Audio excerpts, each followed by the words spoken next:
Tatlong beses ako bumalik sa ospital bago ko malaman kung papasa ako o hindi.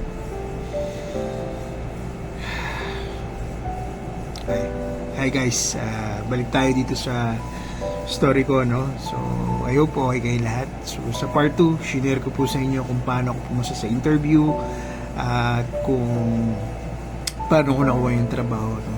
So, akala ko okay na lahat, pero akala ko lang madali na ang lahat pagkatapos noon, pero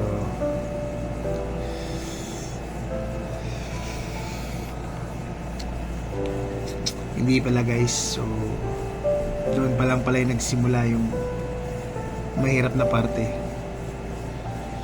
So sundan nyo ulit ako sa short video na ito, no? Enjoy guys.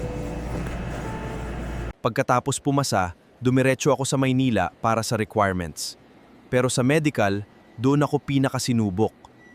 3 beses akong bumalik. Pakiramdam ko, sinusubok talaga ako ng Panginoon.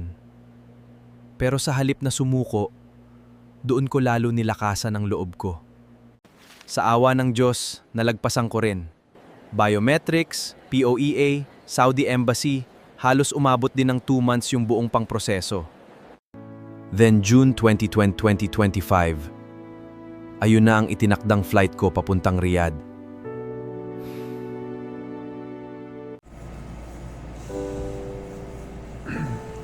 Hey guys, so sobrang dami kong naramdaman ng mga panahon na yun.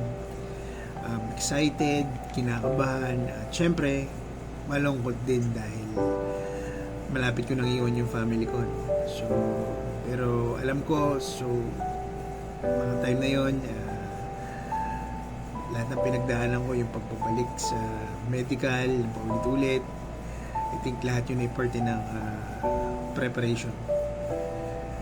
So anyways, sa part 4, ikikwento ko po sa inyo yung unang araw na paglipad ko at unang beses kong makatapak sa bansang Saudi Arabia dito sa Riyadh, no?